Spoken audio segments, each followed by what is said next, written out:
So I've never had a buddy to like talk politics with before, and so here I am live with Nate Sarnagi, and we're going to talk politics. I took a deep dive into your book, One Term, and I tell you what, you know what I love the most about the book? What's Two that? things. One, the afterword by your wife, brilliant. Absolutely loved it. Absolutely loved it. And you say all the things that most of us have thought, but not kind of brought it all around together. So if you haven't been exposed to One Term by Sergeant Augie here, you got to get you a copy. Right, I feel like I'm an old timer now. I got a lot of them. Right, I got Lifer, and I'm his biggest fan, I think, and in division because when you get around people that have walked the same streets that you've walked and are willing to open their mouths and be open to talking about the places we've been and the things that we've done. Like most of us are quiet about what we do and what we've done and where we've been. It's I don't know. It's not something you can bring up in polite conversation. That for a significant period of my life, I was prepared to go kill somebody within 18 hours. I had a team and we had a mission, and if we'd have needed to, we could have done that. And many of us did those kinds of things at time. Many of us were in positions where we had influence over great numbers of soldiers and training, and um, we had mentors that if they if dude if well I had a couple mentors. If they'd have done it right, I'd have swam to the moon.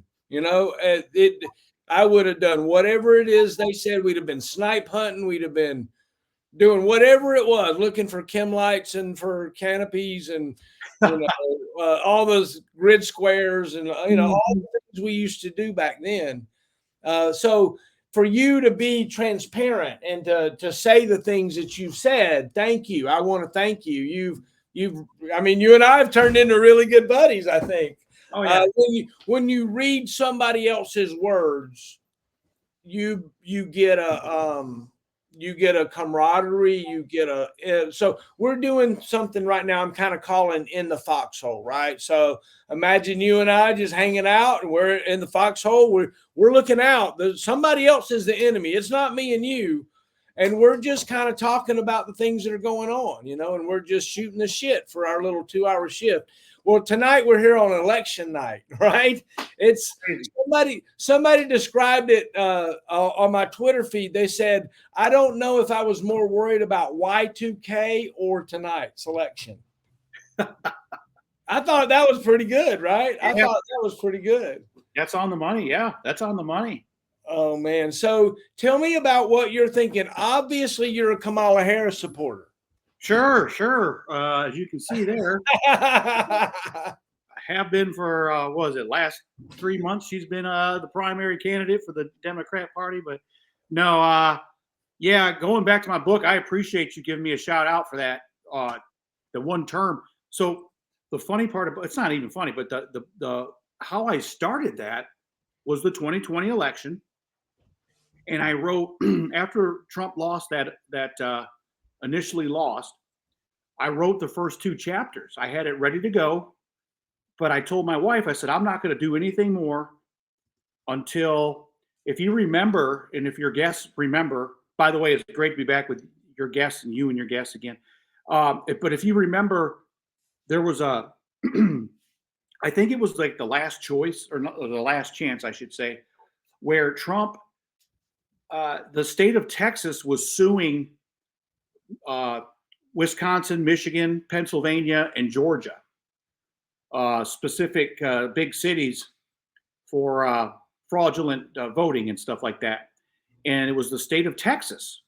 And it got taken to the Supreme Court, the United States Supreme Court, from the federal courts of Texas. And as soon as the Supreme Court turned that down, because as everybody knows, the Supreme Court they don't like getting into political debates. They stay away from election debates. I think the last one in our lifetime was Gore versus Bush, back in 2000. But anyways, so once the Supreme Court turned that down and wouldn't look at it, that's when I told my wife, okay, it's over. Uh, Trump's gone. So that's when I went ahead and I finished writing this. It only took me about maybe a month and a half, maybe 2 months to complete the entire book. And I had to do a lot of research with it. I had to get names, dates, presidents' names, Xi Jinping, Zelensky. I had to start getting all these names and times and places.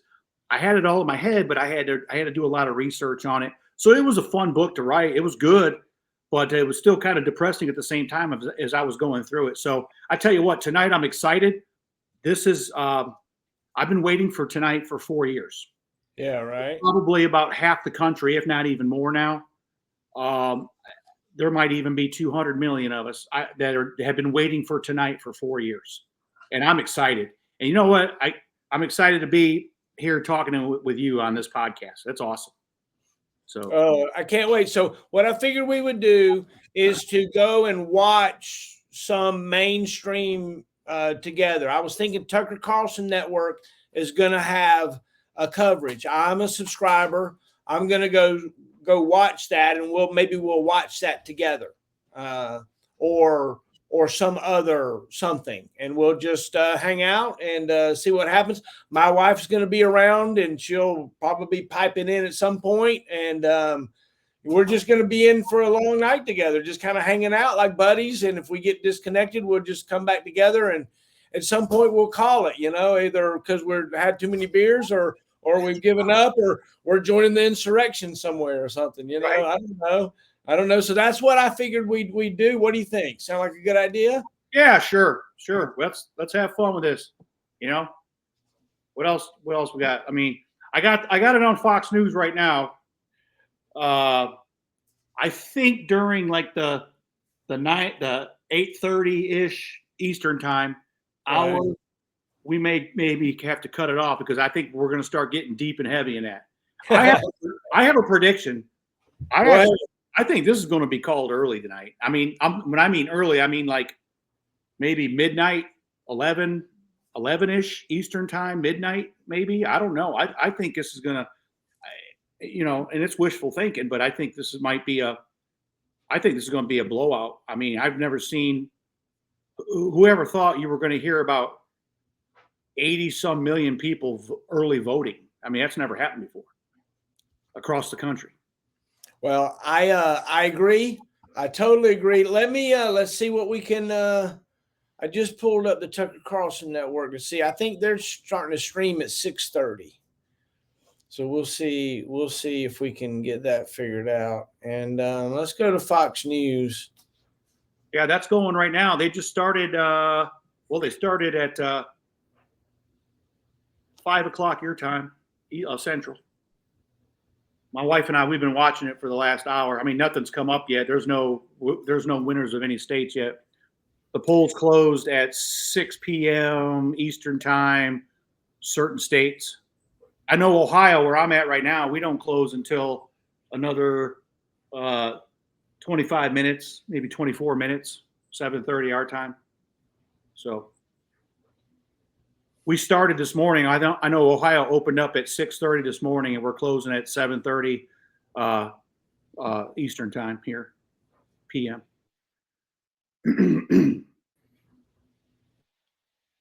But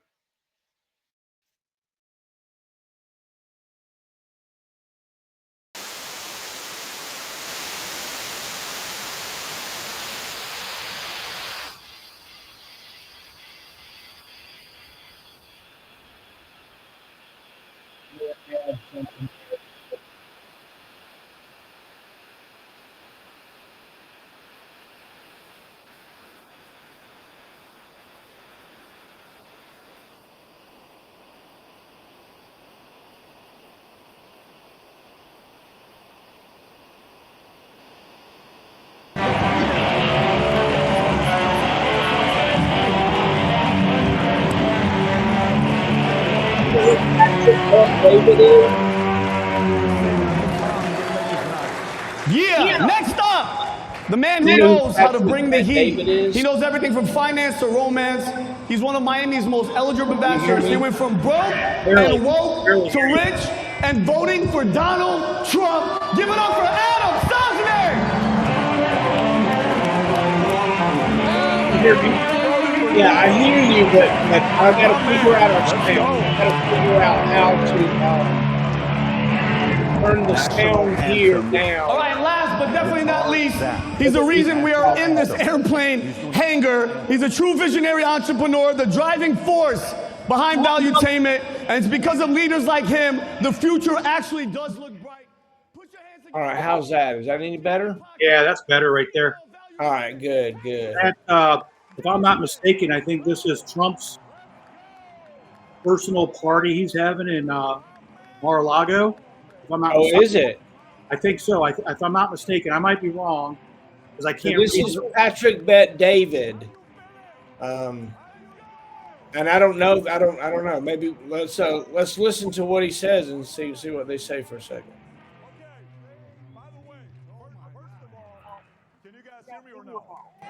Let me tell you, we just bought this property 6 weeks ago. We're like, why don't we just do a podcast at the other place that we have? And then last minute, I'm like, what if we do it in the hangar and then a $50,000 budget turn into a $100,000 budget? This is $1 million budget even we put together. But no, this is not the Trump party. This is a totally different. We're party. going to see which one of You you like guys can Patrick Bet hang David? till Have you watched 1, him? 2 o'clock in the morning. Everybody out there watching live with us. We're going to go together for 7 hours. We got a lot of guests here tonight, a lot of surprise guests here tonight. For everybody that's watching on Twitter, He is a former soldier, a service member like us, and he is one of the top podcasters that's out there right now. He's really a stud, really smart guy. He's talking to the right people, and he's somebody that I respect. Sure. If you're watching this and say watching PBD podcast, add whatever else. What did you think about Trump getting Joe Rogan to endorse him last night? Well, he didn't get him to. He just decided to and it was late too. Oh, I love it. I absolutely love it. Right. I absolutely love it. The thing that I like about the Republican Party is that the thinkers are part of it. The people that are successful are part of it. Not puppets that got pulled up in the government and that were good at being talkers or those kinds of things, right? Like, I'll tell you, Pete Buttigieg was somebody that I thought was different than what he turned out to be, bottom line. When he came on the scene, he was talking about Biden's infirmary. He had some new ideas. He laid out this great plan. You know, I much like you talk about, I have been a kind of a Democratic leaning kind of person also, thinking that they were for the people. But you know, through the years, I looked around and it was like neither group are actually for the people. Neither group. And that's what makes, in my opinion, Trump so unique. I never thought Trump would ever get elected in 2016. Yeah. I never thought in a million years. I was absolutely floored and flabbergasted when he did, and so glad, because I was afraid that if Hillary got elected, that there was going to be a widespread panic. I thought we were gonna go off into. I thought the Middle Eastern situation under her would have definitely increased. There wouldn't have been no, you know, and I'm talking at this time, I'm talking about the ISIS situation because it was escalating to the max, you know, and that's what I was worried about. I said, oh my gosh, it's going to spread across more parts of Africa, Europe. I mean, it was going to. I thought ISIS was going to spread across the globe, man. If I thought that she was going to win, and you know what? Let's be honest with each other. When we went to bed that night, 2016, I was convinced that Hillary Clinton was going to be the next president. I mean, the polls had him losing all the way to about midnight, you know. And I went to bed, and then when I woke up, I'm like, you got to be kidding me. And I was happy. I was like, what the heck? And, you know, I think people were just shell shocked, man. The whole country was just like, what? What the hell just happened? You know? And that was it. The guy fought an uphill battle, but he made every campaign promise and then some, you know? Like I talked about, I think it was 2 podcasts ago we did. It was a good one, man. That was the long one we did. I think it was like an hour and 20 minutes. But the first Foxhole one we did, man, that was pretty cool. But yeah, I was explaining all that, man. I was like, man, Donald Trump, man, I said he did everything he campaigned on, and then some. Like I said, you know, the Second Chance, I forget what the bill's called, but the Second Chance Act or whatever, you know, where he was letting marijuana smokers out of prison, you know, that people that were incarcerated for having pot on them, you know, back in the day. And then they were serving 25, 30-year sentences, man, in prison. I was like, what? But yeah, I thought that was pretty cool. You know, stuff like that. People forget about. He did a lot more than what he campaigned on. So, and here's the thing I like about this campaign right now, or this election year, is all you have to do is remember 4 short years ago. If you can remember 4 short years ago when the guy was in the White House, you know, because this is the first time in our lifetimes and all our friends' lifetimes that we have a president or a candidate that was already sitting in the White House for 4 years that was successful. So it's a kind of a no-brainer, you know. Let's listen to what Patrick Bet-David has to say real quick. Sounds good. Let's see what he has to say.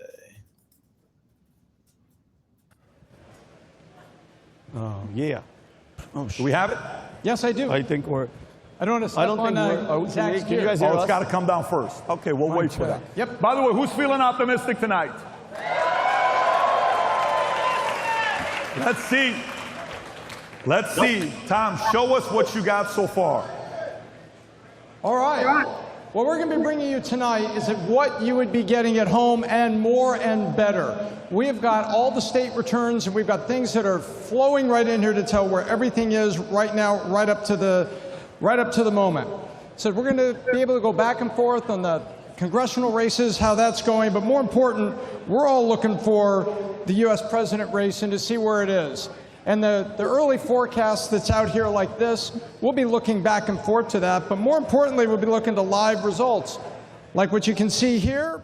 It's neat for me to sit here and watch this with these guys that are, you know, just like too many years ago, they were guys like me and you, but all of a sudden now they have taken over. These guys are doing it, and it's really cool. Look at them taking down that guy's amp up there on the stage from where he played the guitar just a minute ago. Basically, Indiana and Kentucky they're starting to. They're going to be calling millimeters, you know, of being called state by state, minute by minute. Can you imagine if this ends by 10 o'clock or 11 o'clock? I mean, let's look at the facts. You only need 200. I shouldn't say only, but you need to have 270 electoral votes. I mean, that can happen by 10 o'clock Eastern time. I mean, it's kind of crazy. I don't know. I really pray that there is a landslide either way, and it looks to me like it's going to be a landslide to Trump. I'm hoping. It is not possible for her to catch up with where it was. We are also calling Indiana. Kentucky. Kentucky is also called. Ooh, I saw that they've already called Kentucky and Florida's very close. And Vermont and South Carolina, believe it or not, has been called. The numbers aren't updated right here, but South Carolina has been called. South Carolina's already been called. Right, because these are the first ones to close, the first ones done. Got it. And then VT News AI will be up here with the map being updated up to the moment. Do we have that? Let's get Okay, fantastic. Tom, if you can grab a seat. By the way, anybody ever seen this documentary called Hangover? Anybody's ever seen this documentary called Hangover? We have one of the leading stars in this documentary, Hangover, here with us. If he's in the building and he's got the mic on, extremely sexy, very handsome, somehow connected to the CIA. Some people say nobody believes it. Give it up to the one and only Brian Callen. Where you at, Brian? Come on up here, Brian.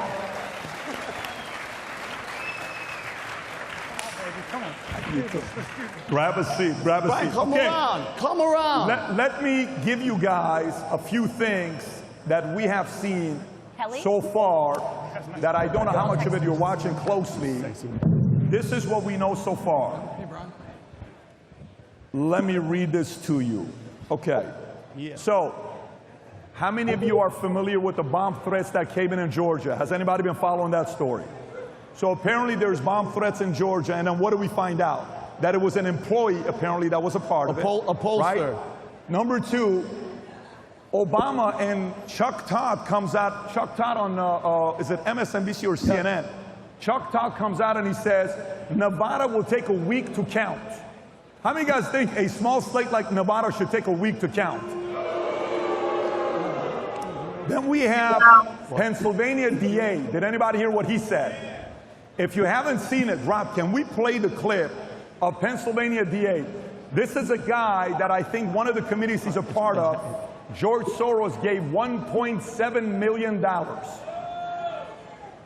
And here's what this guy named Larry Krasnov, if you have that clip ready, let's show it to the audience. Here's what he had to say earlier. Go for it, Rob. I want people to be reassured that when they get up tomorrow to go vote, if they have not voted already, that everybody in this city is working and has been working for months to make sure that there will be nothing tough about that experience and nothing to fear in that experience. But I also want to be clear, anybody who thinks it's time to play militia, F around and find out. Whoa. Anybody who thinks it's time to insult, to deride, to mistreat, to threaten people, F around and find out. We do have the cuffs, we do have the jail cells, we do have the Philly juries, and we have the state prisons. So if you're going to try to turn an election into some form of coercion, if you're going to try to bully people, bully votes or voters, You're going to pause that. Brian, how do you process that? How do you process the district attorney, one of the DAs from Pennsylvania, threatening everybody, if you're not happy with the results, if you're not happy about what's going on, F around and find out? How do you process that? I think that is... Can we get his mic on, please, guys? My mic off? Can we turn on his mic? Vinny, your thoughts on this here when you hear it? I mean, is it a surprise, Pat? It's funny how only the swing states and only the battleground states, the computers are messing up. People are getting told to go home early. It's like, it's the same playbook every single time. Then when you hear the guy from Nevada, Chuck Todd say, hey, it's gonna take 3 weeks. It's gonna take 4 weeks. What country had an election PPD and they had 20 million people and they voted in 1 day, done deal, finish. So I think it's ridiculous, and this is the game plan. This is the game plan for By the way, Rob, can you pull up what Barack Obama tweeted earlier? I just want to kind of show you guys this tweet. And I'm wondering, how do you process a tweet like this? This is a former president, a two-term president. I think Obama's gone off the rails He's here. a hero for many. And he was one of the presidents that when he won, they called it very early. Right.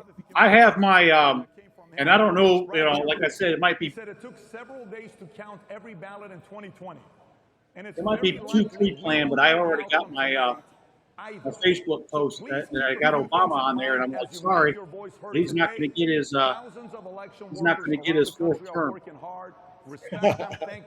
Hopefully I didn't jinx myself, man. It takes time to count every ballot. How do you feel about this, by the way? What they say about Nevada is going to take what, a week? Yeah, they're like people out there signaling like, well, it might take for a long time to do it. It's like, who are you and why are you, some journalist giving this message? It's really wild where the message. Have you seen some of the content that like every newsroom across the nation is reading, and all of them reading the same teleprompter message at the same time? Where, remember when this whole group of people were calling J.D. Vance weird? Oh, yeah, the whole weird thing. Yeah. What? It's like everybody had the same script. It was like, where did this come from? One of my good friends was an employee of our local TV station. She sold ads to the local TV station. That's what, or for the local TV station.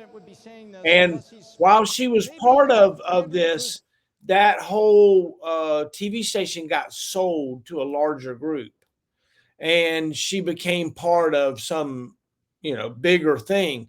And she talks about how her eyes were opened when she realized how much of their programs were basically rammed down their throat, that they had no choice. There was no local reporter anymore going out covering the local girls softball game at the high school, writing a paper about it in the news, in the newspaper. There's none of that people that even care about local anymore. The only local people are the people that have, like, in our neck of the woods, we have something called Ricky Stokes News, where it's just a guy who's just like, happens to be like a wannabe cop, and he's a bail bondsman, and so he trails the cops around everywhere, and he's got a scanner, and he shows up, with his cell phone live on the scene, Ricky Stokes News, I'm live, and everybody follow that if they want to get anything, and he sells advertisements for the local lawyers on his website. That's the only way you get any real news around here. And you live in a small town. It's got to be even worse where you're at. I tell you what, we watch a lot of Fox News. Normally I watch about 2 hours of Fox and Friends in the morning, and then I'm out the door. And then I come home, I put it back on, and then I'll put Spotify on, listen to some music.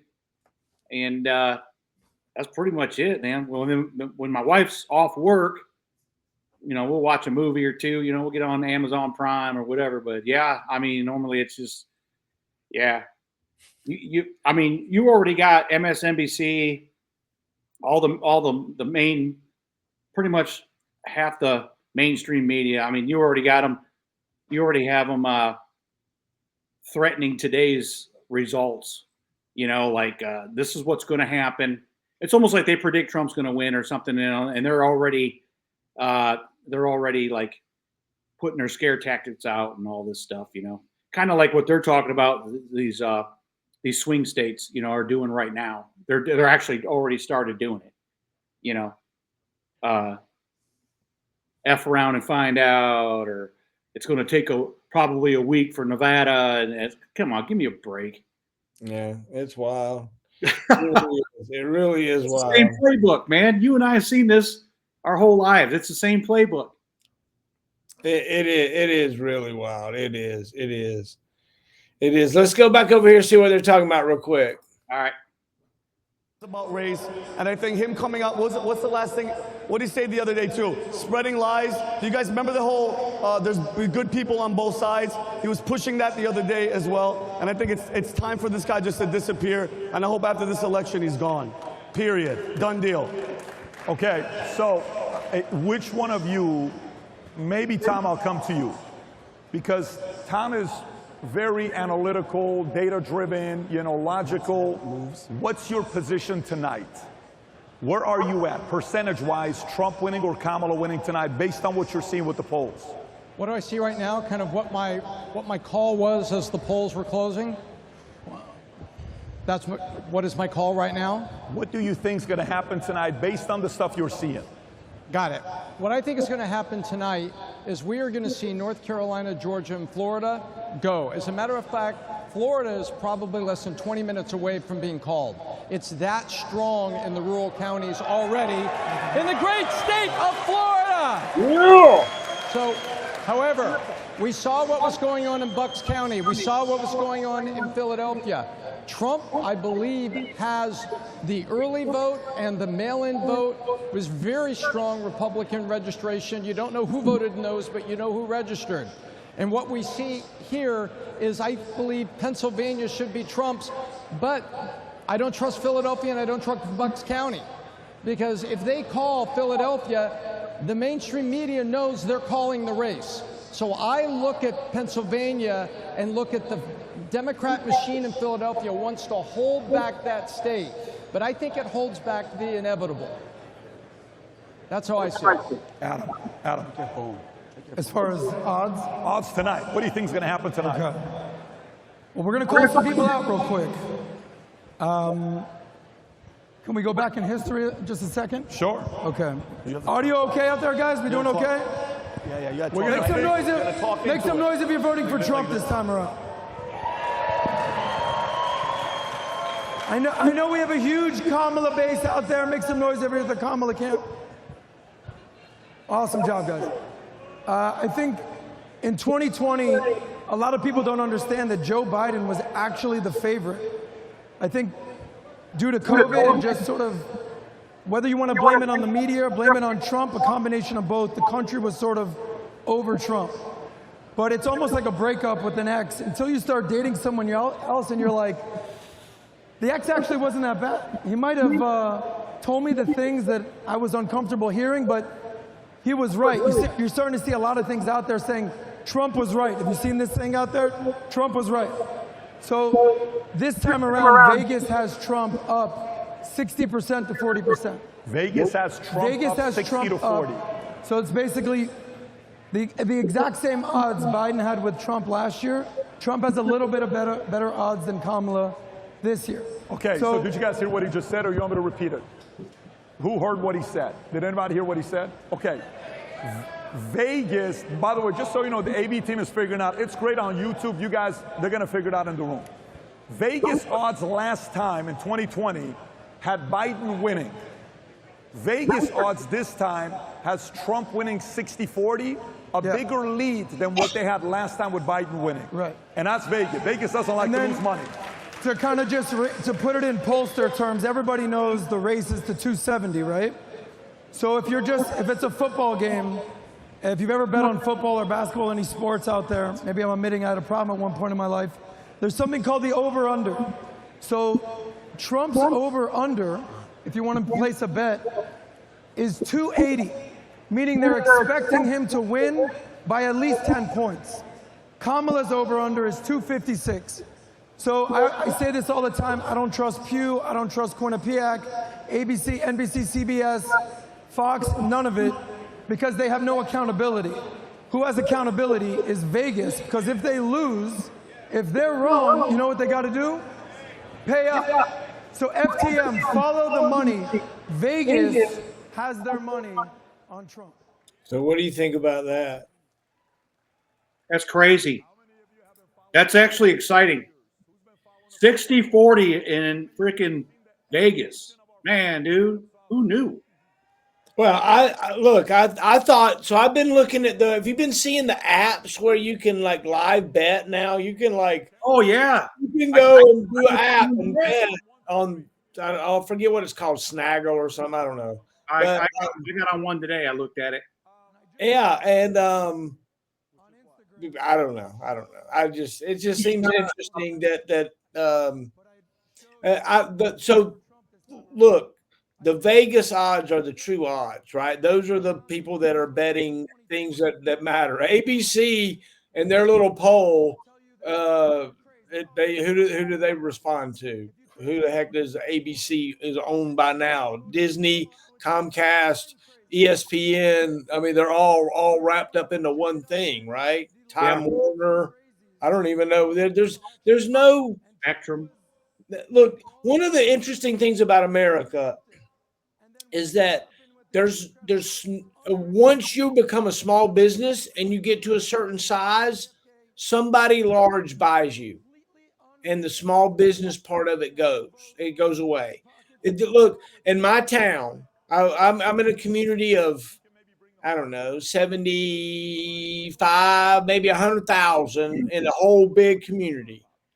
My family are the majority heating and air conditioning experts in my area. My uncle, one of the older uncles, started a company. He hired all his brothers, and now they branched out. So the biggest air conditioning and heating company in each of our little local towns is my cousins now, basically. And so the oldest one, he has the best one in our largest community. That's where it was started.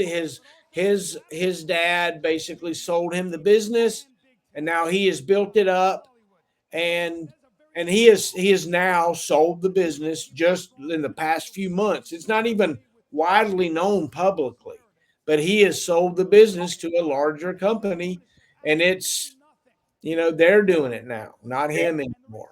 And it's just the way it goes. It's just you get to a certain point and you sell out, and it gets wrapped in, and it's like houses anymore. Almost 50% of the houses are owned by some corporation in our local communities, not a person, not even a local renter. If you want to be a slumlord and have 10 houses or something, Right. that that doesn't happen anymore. Now you have the DR Hortons of the world, and the I don't even know what the companies' names are, but in larger cities, they're realty groups that manage hundreds of houses, and so then they've got five handymen that go and service those houses, and they work for that company, and that company just raking in the money and paying pennies on the dollar of, and I don't know, it just it's the it Walmart's everything out of the economy, right? It Walmart's all that money away to some investment group somewhere that happened to invest properly in Oklahoma, or Sydney, Australia, or New Zealand, or we never know where the real money comes from that gets in. But all it takes is somebody willing to sit there and be the manager of it. Yeah.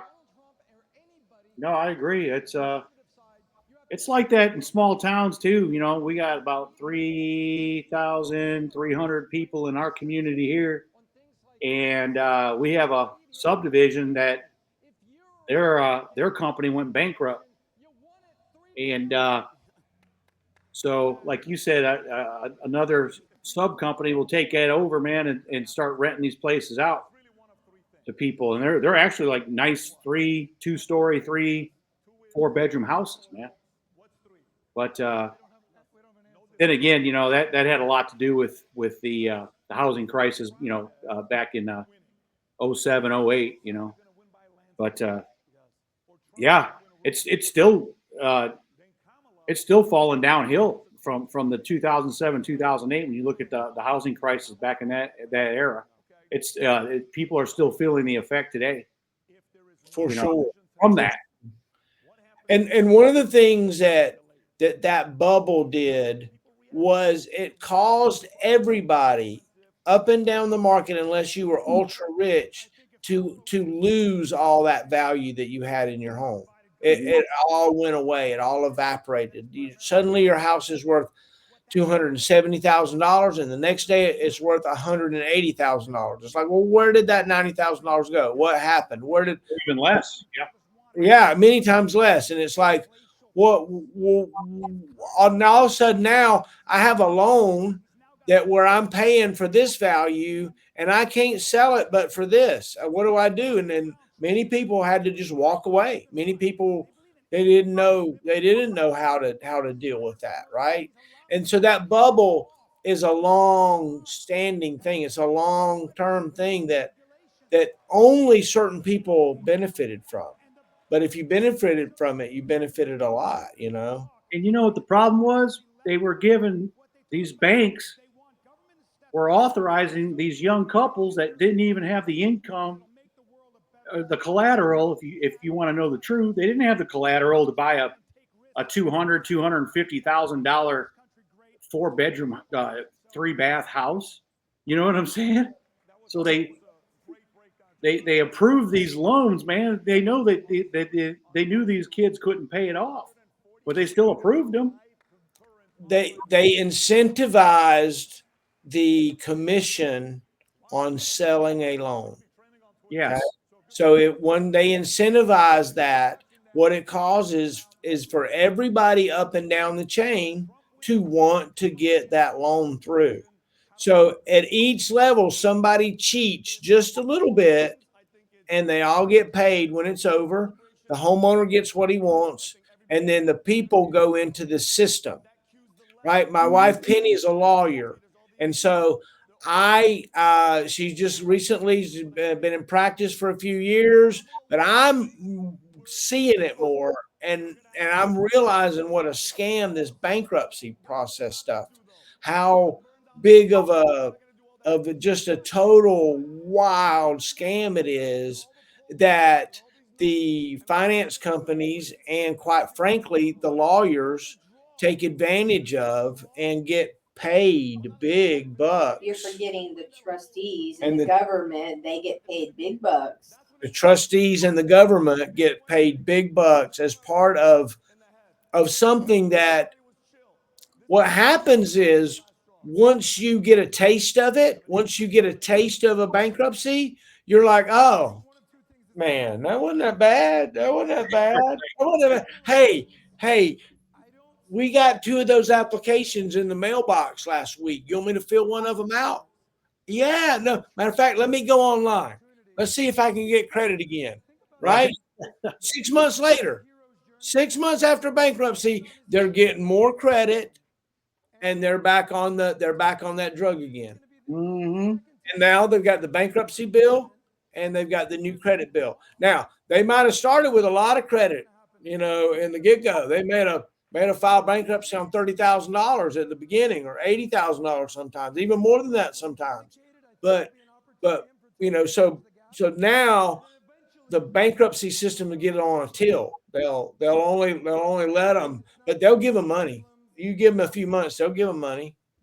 Because otherwise the people can't live. Otherwise, the American people, it's a big system in some ways, I think. And we got to have it in some kind of way. We got to have it. Otherwise, we got to take care of our neighbors. And God forbid we decide to take care of our neighbors, right? That would be We're heading down a darker path right now, though. More than just the housing market and a lot of the industries. We're heading down a darker path right now. I mean, man, I went into the grocery store the other day, man. My wife and I, $9 for 2 chicken breasts, man. Cut in half. $9, man, for 2 chicken breasts. I'm like, what the hell? And then you get them home, and guess what you got to do? I mean, you still have to slice off the little bit of fat on them, and then $9, man. I was like, God dang, dude. So my thing is, if we continue the path that we're on, and my prediction is, we're not going to have to worry about the inflation costs of food. I believe we're going to be worrying about lack of food. Mm-hmm. I see a lot of shelves going to be empty. Mm-hmm. I see a lot of meat departments where people are going to be scrambling. I already heard of people that are trying to just buy in lower cuts of meat, cheaper cuts of meat, just so they can afford it. And it's sad. It doesn't affect my wife and I. We do pretty good. We make decent money and stuff, but I mean, it's still hard. I mean, we still have to, it just, we compare everything. My wife is really good with the budgeting, man. She compares everything. And then, so to go back to what I wrote in that book that you have there, I wrote, how did his tax cuts affect my household? And I write in there, we compared our income tax decreases or increases, our income tax from when before the tax cuts and after the tax cuts, and we were bringing in about $250, $260 extra a month, and at the time mine was just my retirement. So they only tax at about 6.5, 6.6%. So it wasn't really that bad. But for my wife, who's a manager at CSX Railroad, they were taxing her at the time damn near 30%. But we were bringing about $260 extra a month in our household, and people were shitting all over it, laughing at it. Oh, that ain't nothing. Well, you know what? For us, it meant that my daughter we could pay her car payment while she was going to college at Bowling Green State University. That's the way we looked at it. But there was a lot of people that were just shitting all over it, man. Oh, $250, $260, that ain't shit. You know, and it's like, hey, man, I'm not saying people are going to get rich off the shit. I'm just saying it helps, you know, upper middle class, lower middle class, poverty-stricken people, man. I mean, it was helping. And she gets in office, she says she's going to terminate it. And I know that they play the same playbook every 4 years. We're going to tax the rich. They're going to pay their fair share. We don't believe in trickle down economics. They use the same category speeches every single 4 years. And yes, the middle class will get taxed. Yeah, because they do tax themselves.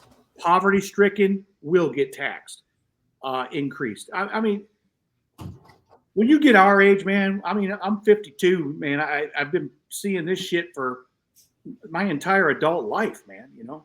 And when you gotta pay mortgages and bills and all this stuff, man, car payments, whatever the case is. And we got our toys. We have a nice camper that we bought last year. And we go to a campground up in Lake Erie area and stuff like that. But hey, man, bills are bills, you know? You gotta pay them. But geez. But they use the same rhetoric. Dude, it is crazy to go in the grocery store and look at the prices on the shelf and there's no local convenience store. There's no local, I don't know, like the Dollar General is just like, it's just, wow. That's what we've devolved into, is just a Dollar General world. And, it is really, it's just really wild. Yeah. You pay $5.50 in some cases for a bag of potato chips. You know, it's like, wow. I get a thing of vanilla, I call it foo-foo stuff, just vanilla powder creamer stuff. Put it in coffee, right? Yeah. $5. Mm-hmm. $5. I remember when it used to be $2.35. I remember looking at the sticker on it when it said $2.35, and I'm thinking to myself, and that's a lot. Maybe I should not drink that. You know, I would save some money there. You know, it's one of those things in my head. And next thing I know, it's just a few years later, it's over $5 for that thing, and I'm like, wow. They're not even talking the big one, just a regular one. Yeah. Ground beef. Coffee. I drink black coffee now. I do too. That's all I drink, black coffee anyway. But yeah, ground beef, man. Give me a break. Hey, baby, what do you pay normally now for a pound or whatever for ground beef? Like over $6-7, man. Yeah. And it's like, and we buy lean. You know, we try to stay as healthy as we can. We buy it lean and stuff like that, but still $7, dude, for ground beef. Remember back in the day when, you know, before we joined the Army, I know the way I grew up, man, like we ate a lot of Hamburger Helper and stuff, man. That, you know, ground beef was always every family could afford that. I remember ground beef being 89 cents a pound. There you go. I remember chicken being 39 cents a pound. Mm-hmm. That's what I kind of remember. But this was, I was a young, father. I was in the Army. Those are just some prices and things that I remember back in the day. It is crazy to look at. To think about. I remember one time paying $8.99 a pound for a T-bone steak. I was like, wow, that's a lot. Not anymore. You're paying $15.99 a pound. Mm-hmm. Yeah, more in some cases. $17. Mm-hmm. Yeah. Well, let's call it what it really is. On January 20th of 2021, I here in Northwest Ohio, I was paying $1.83 for a gallon of gas. Okay, that ended real quick. They dropped that Keystone pipeline real quick, man. And we no longer were energy dependent, man. We had to, now here we are relying on freaking Saudi Arabia, Russia, not even Russia, I should say, Venezuela. I mean, come on, man, Jesus. We were energy independent. And like Trump said, man, we were close. We were about this. If he would have got reelected, we would have been energy dominant because we were already making deals to start selling natural gas over in Europe, man. It was going to be crazy. We were going to, I bet you if he would have got reelected, and I shouldn't be going back in time. I mean, we're watching a big deal tonight, but to be honest with you, the what ifs, can you imagine if he would have got reelected? I bet you gas would have been $1.10 a gallon, man. We would have been going back to the early 90s. Could have been. Who knows? Let's see what's happening on this thing right here. See what's happening. All right, go ahead. That has happened. What would you say is the single most important event that's tipping the election? If you were to give 3, 4, 5 lists, what would it be, Brian? What would you say? I would say, first of all, when the left talks about how Trump incites violence, the last time I checked, they tried to kill him twice. Okay, so let's put the blame where it actually belongs. But forget that. Notice who actually supports Trump and who supports Kamala. It's people. The people that support Trump have built something. They've spent a lifetime building a brand, building a business, creating wealth, creating a product that people want, and creating employment. And those people pay a price when they're wrong. Those people have to come into contact with objective reality. Take a look at someone like Tim Walz or the people that are supporting that. We call them the ruling elite. Do they pay a price when they're wrong? No, they don't. They make their living with their mouth. They don't make their living with their hands. They're not having to get the food out there in time. They're not having to compete. Right. And that is a very important distinction to me. So for me, I think what resonates for me is when I look at Elon Musk, when I look at Joe Rogan, all these guys who have built something on their own, taking risks and being honest about it. That's who you should always put your sort of energy behind, because I think that's closer to the truth than the other stuff. The other side had all they're good at doing is controlling a narrative none of us believe in. Is it weird when the news talks about how this is going on and this is going on, and the rest of us are living in the real world and we go, I don't see it. I don't see all the stuff they're talking about. So I just think at the end of the day, it becomes madness. All the events, everything happened, all the stuff we've heard. What are the top 5 most influential things that's going to be the tipping point of the 2024 election?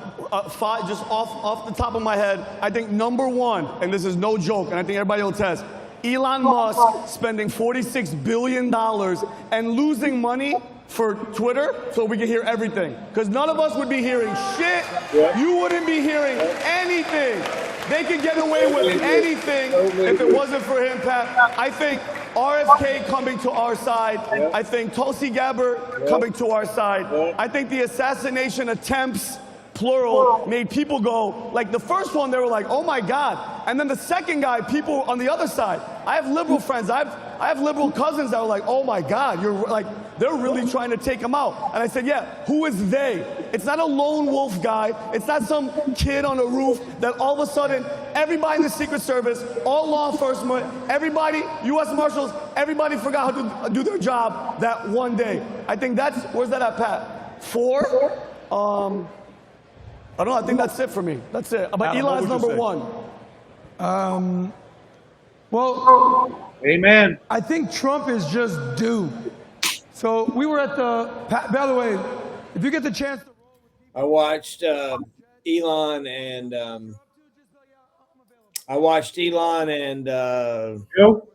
and Joe today for a while. And I have so much respect for Elon Musk, right? He has built, one of the things that blew me away is that Elon Musk is like in the top 20 in the world in Diablo, a video game currently.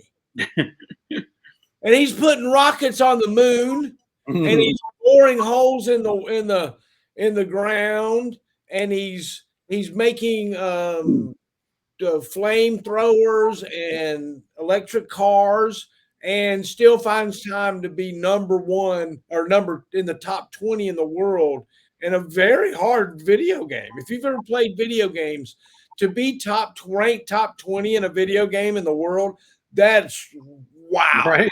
Because that's all those kids do. They don't do anything else. And for Elon Musk to whatever, go in there and it's like, 20 minutes later, he's in the top 20. That's wild. Dude's a genius. Yeah, man, he's a straight genius. He's our modern day Einstein, man. They only come around once in a generation. Guys like him. And him and his mom, they grew up in poverty too. His mom had a 1-bedroom apartment. When they moved to the United States, she had a 1-bedroom apartment. He slept on the couch. She slept in the bedroom, and he worked his way up, man. But going back to what that dude was saying, man, Beyonce, Jay-Z, Madonna, Robert De Niro, who, by the way, I used to admire. He was one of my reasons why I joined the Army when I was a little kid. But anyways, these people don't understand what crime is. They don't know what. They don't know what. They have security up the rear end. They don't know what it's like going to a grocery store. Let's put it that way. When's the last time Beyonce walked down with a grocery cart and went to Walmart to load up a grocery cart full of groceries? Never. They eat out. Yeah. They don't understand our aspect of it. It's just whatever the popularity thing is in Hollywood at the time, that's where they go. My wife and I we love to watch this movie, Once Upon a Time in Hollywood. I don't know if you've ever seen it yet. It's a Quentin Tarantino movie, man. It's the best. I think it's his last movie he did. It's the best. And it shows how Hollywood at one point back in the 60s and early 70s used to be a conservative town, anti-hippie, something like that. It's a funny movie though, man. We just finished watching it the other night again for the second time. But yeah, it's funny how society changes, but there's some conservatives out there, Hollywood actors. There's Clint Eastwood. Nobody's going to say shit to Clint Eastwood. What are they going to do to him? All right. You can't say nothing to Clint Eastwood, dude. Did you see where it looks like they've called Florida? Did you see that on the map? Did they call it? Look, 77% in. 77% in, and yeah, they've called it. Okay, so Florida. Did I hear they called South Carolina too? Yeah, it looks like South Carolina, Kentucky, and Florida. Let's see what they're saying right now. It ain't even 8:00 East Coast yet. Vote like your life depends on it. Vote like your future depends on it, because it does. This was the last chance, man. Patrick, I don't think so. Brian, you've been friends with Joe for how many years? You and Joe have been friends for how long? I've known Joe exactly 30 years. 30 years. 30. Okay. And he called me yesterday and he was nervous. But what I reminded him is this.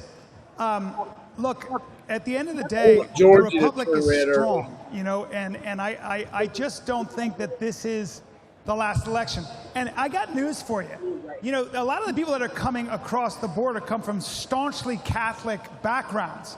And they almost all overwhelmingly, especially the second generation, if you look at the stats, they overwhelmingly vote Republican.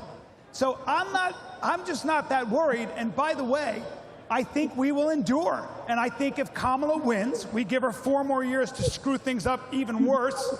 And the rest of us go. And then we got J.D. Vance. And that guy's a force of nature. Maybe J.D. Vance Tulsi Gabbard, which I wouldn't mind seeing. You understand? So I'm optimistic. I think we're stronger than that. And again, I keep saying, remember, if Kamala wins, the Senate will be Republican.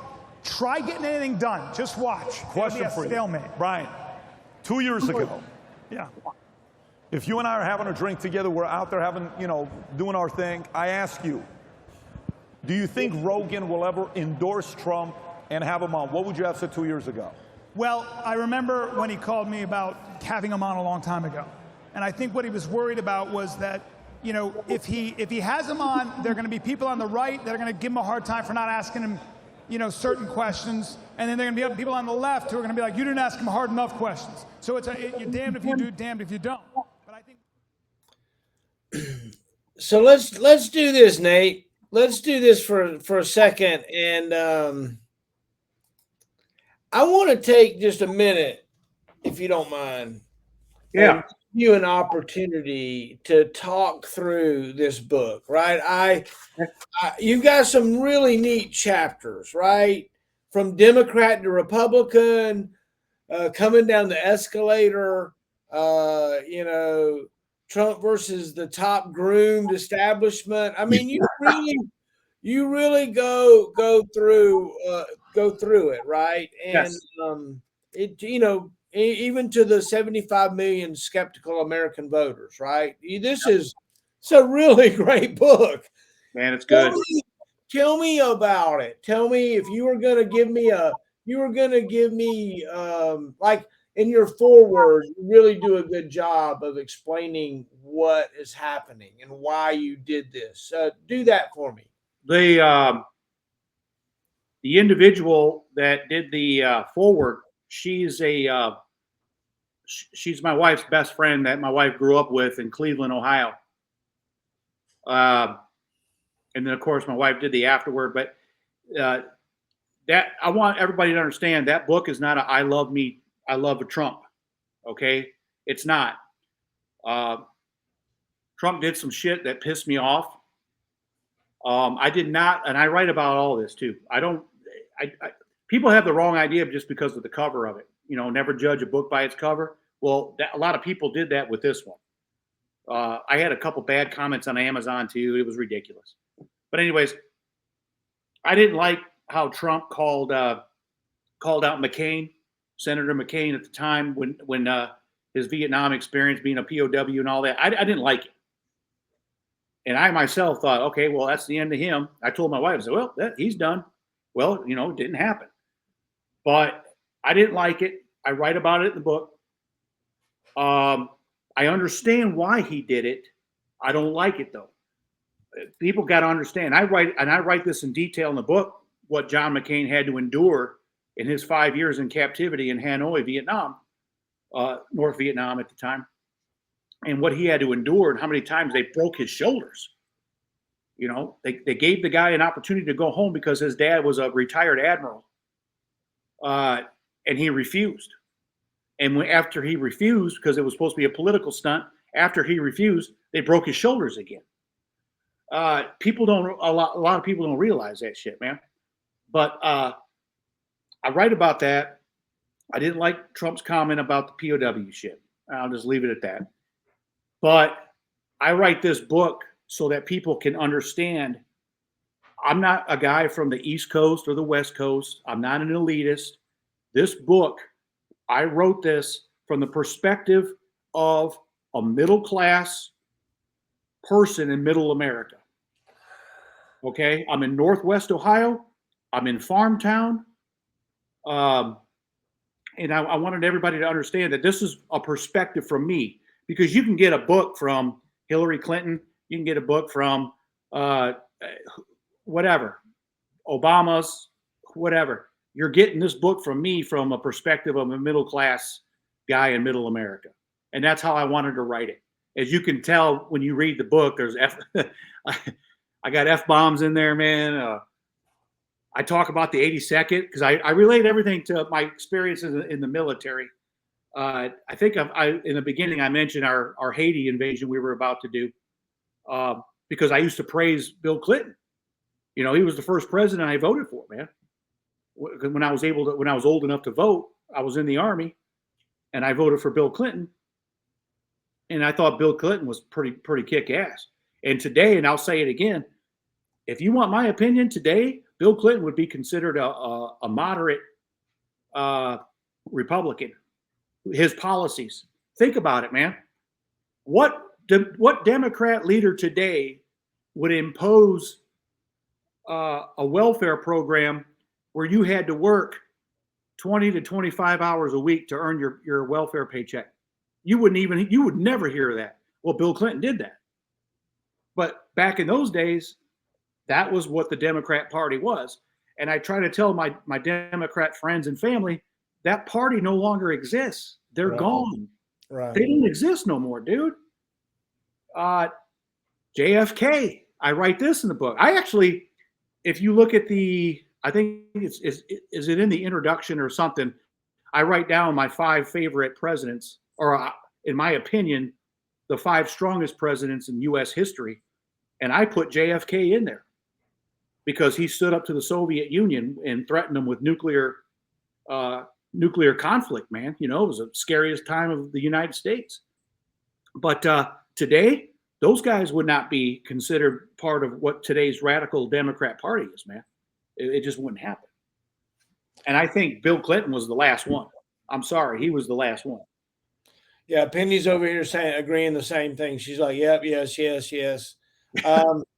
I thought Bill Clinton was a very adequate president, and I served under him. He was my commander in chief. I had no issues.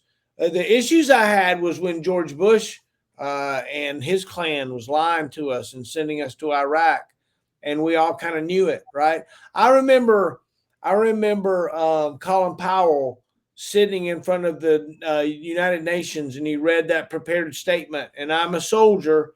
I'm stationed at Fort Bliss, Texas, and I'm like, well, I guess if Colin Powell says we got to go to war to go get the yellow cake or whatever, I guess we got to go. But if it was anybody other than that guy reading that statement, I would have issues. But because he was who he was, we all gathered around and got behind him. And I don't know if you were there, but I was part of it. In my mind, Colin Powell gave a shit ton of legitimacy to what we did in Iraq. And looking back on it, he says he was duped. A lot of that also had to do with Dick Cheney. No, come on. And now they're sitting there putting the guy on their shoulders and carrying him around like he's a hero, man. I'm talking about the left. Yeah. How amazing is that, dude? The same people that dogged him and his family and his generation, if I'm not mistaken, during Desert Storm, I was 18 years old when I went to Desert Storm. I was right out of high school. Dick Cheney was the Secretary of Defense at the time.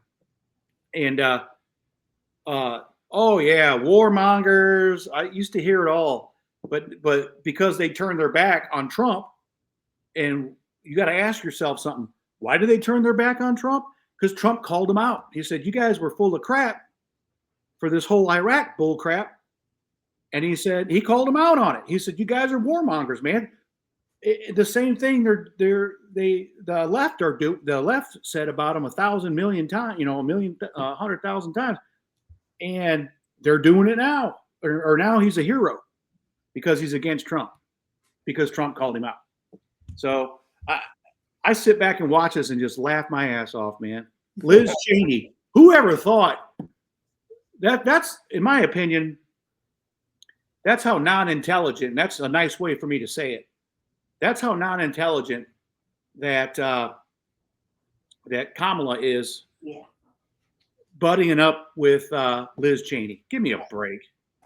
And it is again, I believe that people that are mostly from the Republican Party or the Democratic Party, most of the party people, the people that really excited about whatever party they're part of the problem, not part of the solution. If I was to run around and say, I'm a Republican, I think that's too far. What we need to be is somebody that identifies with certain set of values and principles, and you may vote differently on whatever, on a particular election.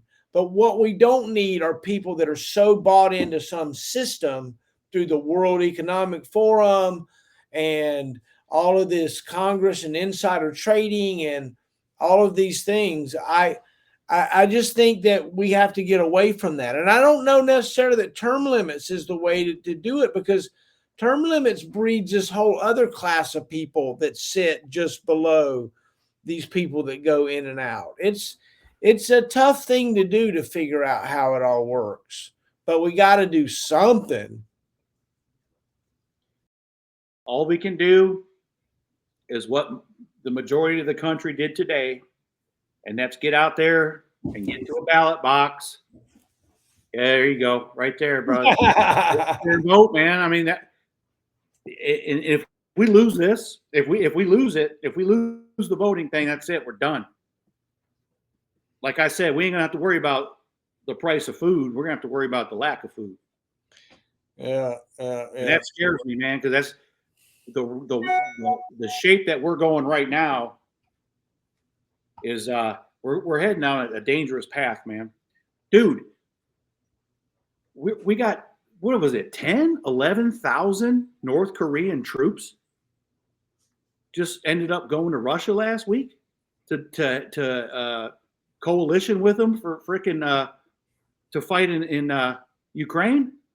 That's some dangerous shit. And a lot of people don't even realize how dangerous that is, man. And that's like a definition of a world war. I mean, you got two Axis powers that are against the United States. It's crazy. Who'd ever thought this was going to happen, man? Like I said, 10, 20 years ago. It just never. I think that we fomented it. I think that we have built it. I think that we, the United States of America, has done it. And I hope that tonight, the election, Trump's able to take over and we're able to begin to make America healthy again.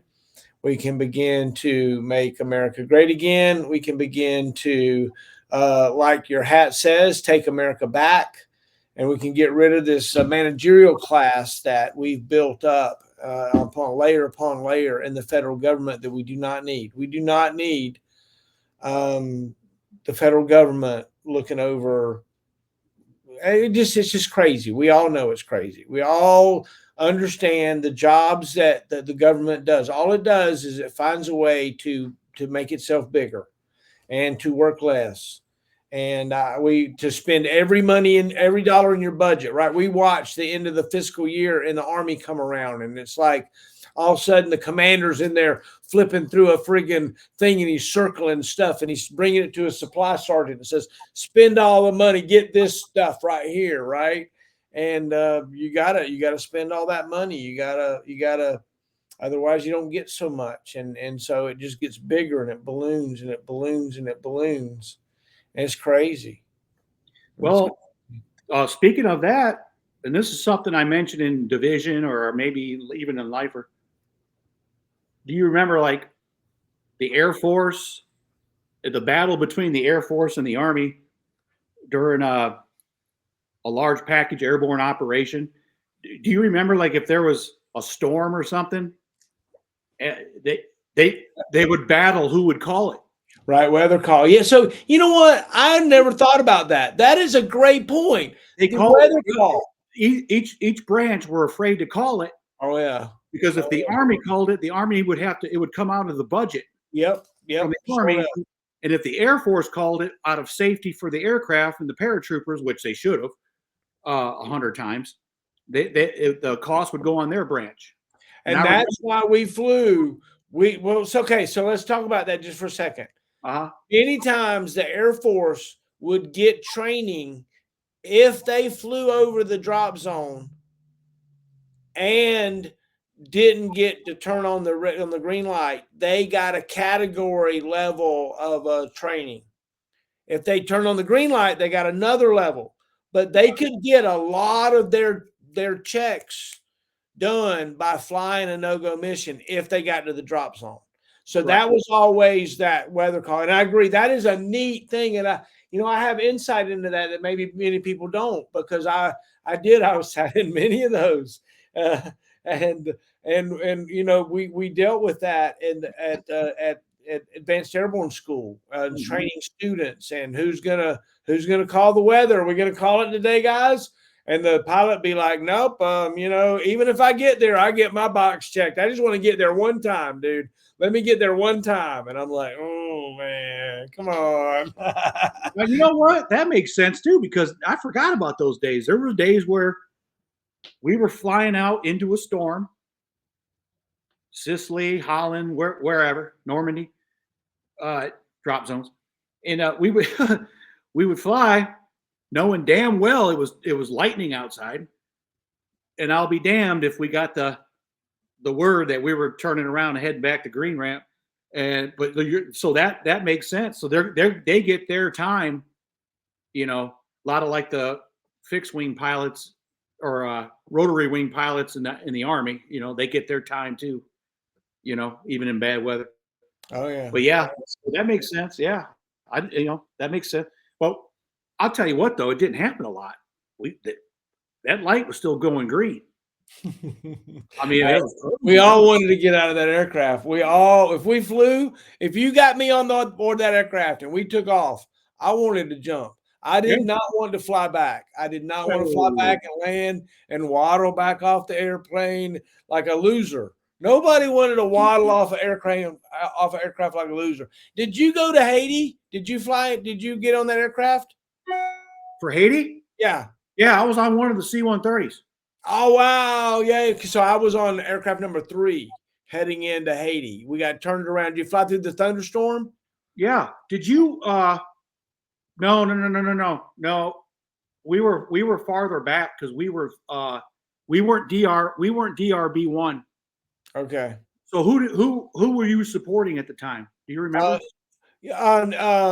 So we were so I was a black hat at the Advanced Airborne School, and so they gathered up all of the safeties that were from 3rd to the 4th and all of the black hats that were at the Advanced Airborne School, and they paired up a black hat and a 3rd of the 4th safety because we figured that the 3rd of the 4th ADA guys were the best jump masters basically in division, and that we weren't deploying as an entire unit because everybody in 3rd of the 4th had touched the Stinger missile jump pack. And if you could do Stinger missile jump pack, you could do anything else. You could do anything else.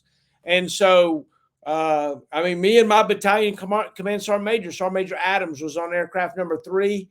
And it was a night of my life. I'll never forget that. I will never forget that. Dude, when we turned around, there was some people that were so mad that they weren't going to get their little mustard stain.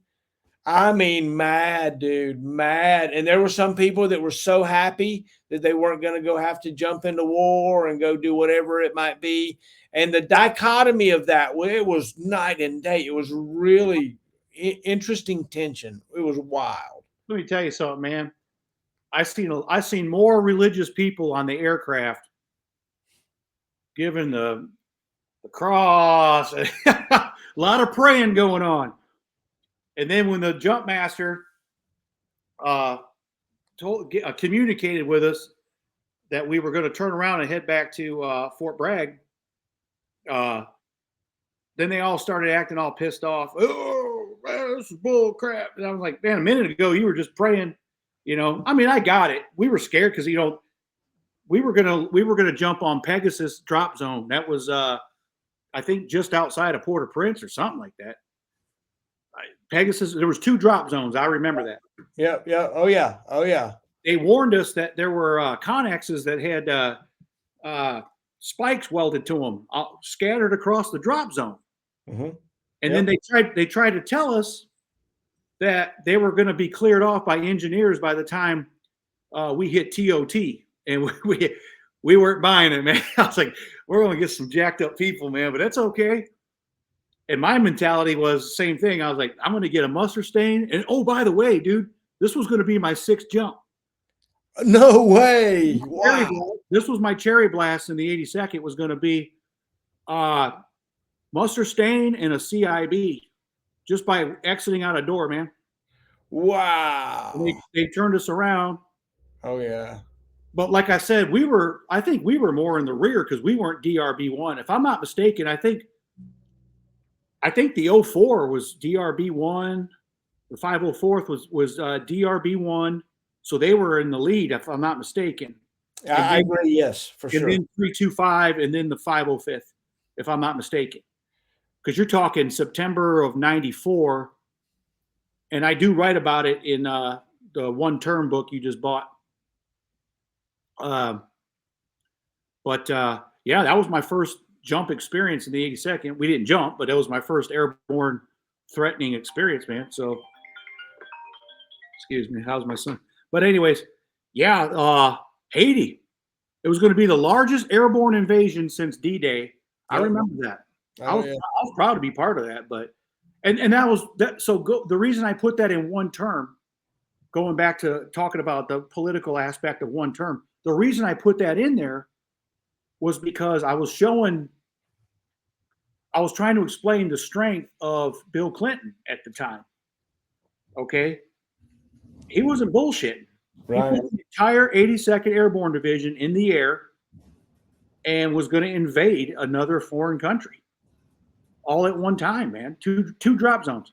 And well, who was it? Carter, and who were the other two gurus that went down there and said, "Hey, we're just letting you know, man, you got damn near 3/4 of Fort Bragg on their way down here right now. So you might want to step down." It was like Carter and Nelson Mandela or something. It was. Yeah, I know Carter was one of them. Yeah, for sure.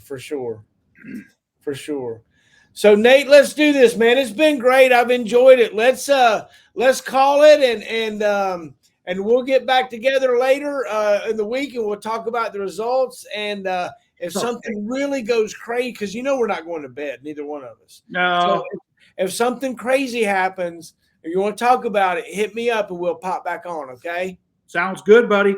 And yeah, thanks for your listeners and all your guests out there watching us talk through this. But let's get watching this election. Amen. All right. Bye, everybody. Bye, everybody.